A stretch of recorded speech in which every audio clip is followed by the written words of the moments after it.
আউযুবিল্লাহি মিনাশ শাইতানির রাজিম বিসমিল্লাহির রহমানির রহিম। প্রিয় সাংবাদিক ভাইরা, আমি মোহাম্মদ মঈনুদ্দিন, হাফেজ মোহাম্মদ মঈনুদ্দিন। আমি এই ইউনিয়নেরই সন্তান। পাশের গ্রামে আমার বাড়ি, মহিষাখোলা গ্রাম, আর এটি হলো সুলতানপুর গ্রাম। তো আমি কিছুদিন আগে জেনেছি যে এখানে একটি এতিমখানা তৈরি হচ্ছে। তো আপনারা এখানে দেখতে পাচ্ছেন যে এই বিল্ডিংয়ের ফাউন্ডেশনের কাজটি হয়েছে।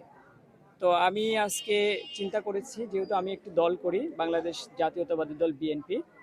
আমাদের এই বিএনপির প্রয়াত সাবেক রাষ্ট্রপতি, বাংলাদেশের প্রথম রাষ্ট্রপতি শহীদ প্রেসিডেন্ট জিয়াউর রহমানের আত্মার মাগফিরাত কামনা করে এবং আমাদের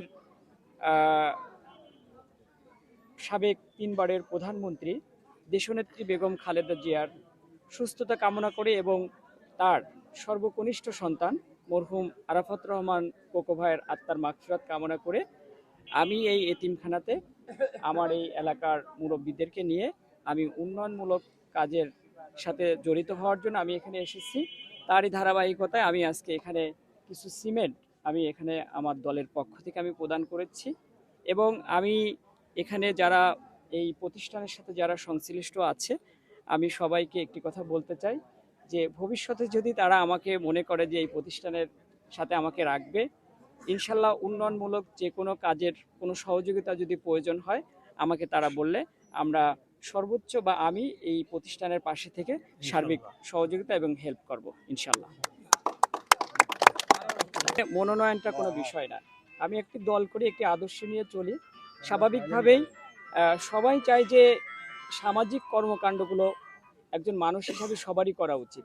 তো আমি সেই ধারাবাহিকতায়, এটি যেহেতু একটি দিনী প্রতিষ্ঠান, তো আপনারা জানেন যে এখানে দেখেন একেবারে ছোট ছোট মাসুম বাচ্চারা আছে, তাদের এখানে থাকার ব্যবস্থা হবে, এখানে কোরআনের আলোচনা হবে, কোরআন পড়া হবে স্বাভাবিকভাবেই আল্লাহকে রাজি খুশি করার জন্য।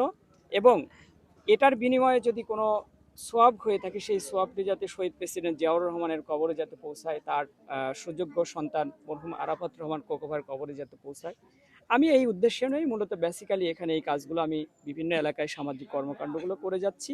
অ্যাকচুয়ালি এখানে মনোনয়নের বিষয়টা কোনো বিষয় না।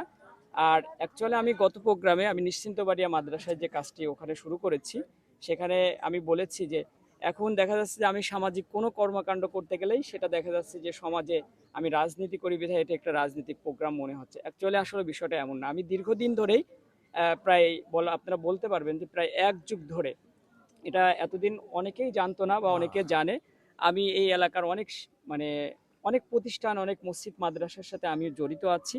তো স্বাভাবিকভাবে আমি ভবিষ্যতেও